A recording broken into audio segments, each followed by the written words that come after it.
Bonjour, je m'appelle Morgane Aubry, je suis PMM Éducation Modern Work chez Microsoft et aujourd'hui nous allons parler des accélérateurs d'apprentissage. Alors les accélérateurs d'apprentissage, ce sont des nouveaux outils d'apprentissage qui sont inclus gratuitement dans Microsoft Education. Donc ces accélérateurs d'apprentissage permettent trois choses. Déjà, ça va permettre de créer des classes inclusives car ce sont des outils qui sont basés sur l'IA. Ça va également permettre aux élèves de développer leurs compétences dans plusieurs domaines. Et enfin, ça va permettre de répondre à des besoins spécifiques et aux besoins spécifiques de chaque élève. Donc il existe plusieurs types d'accélérateurs d'apprentissage et ces accélérateurs d'apprentissage sont basés sur deux types de compétences. Donc nous avons les compétences de base avec les accélérateurs d'apprentissage du type littératie, maths et bien-être émotionnel.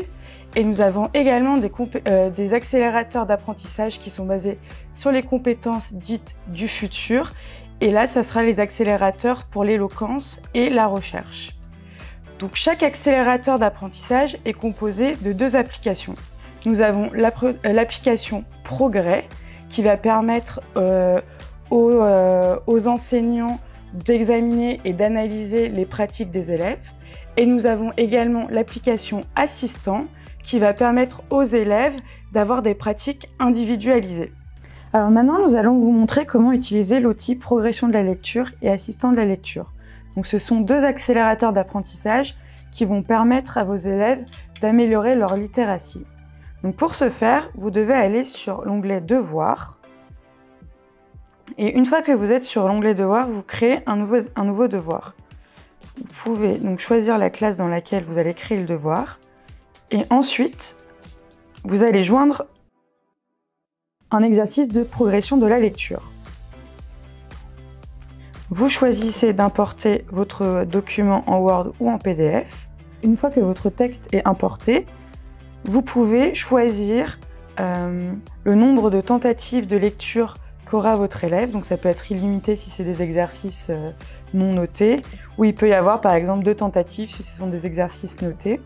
Vous pouvez également choisir d'activer ou non l'assistant de lecture.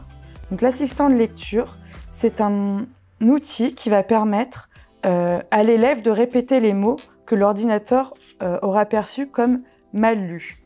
Donc l'élève pourra soit étendre le mot et donc l'écouter de façon distincte. Il pourra également étirer le mot, ce qui permettra de découper chaque syllabe.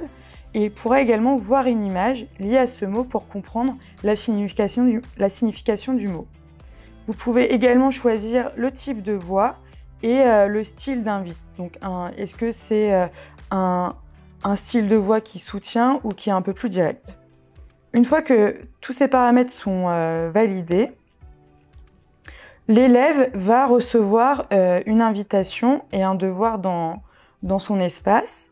Et donc, il pourra soit s'enregistrer sans caméra, soit avec la caméra, et donc faire un exercice de lecture. Donc, une fois que l'exercice de lecture sera terminé, les résultats seront disponibles dans la partie évaluation du professeur. Et donc, l'IA fera une première correction qui est faite pour simplifier le travail du professeur. Et bien sûr, le professeur pourra ensuite revoir chaque vidéo et chaque exercice de chaque élève s'il veut peaufiner cette correction. Le professeur peut également pousser l'outil du lecteur immersif, qui est un outil qui favorise l'accessibilité de la lecture.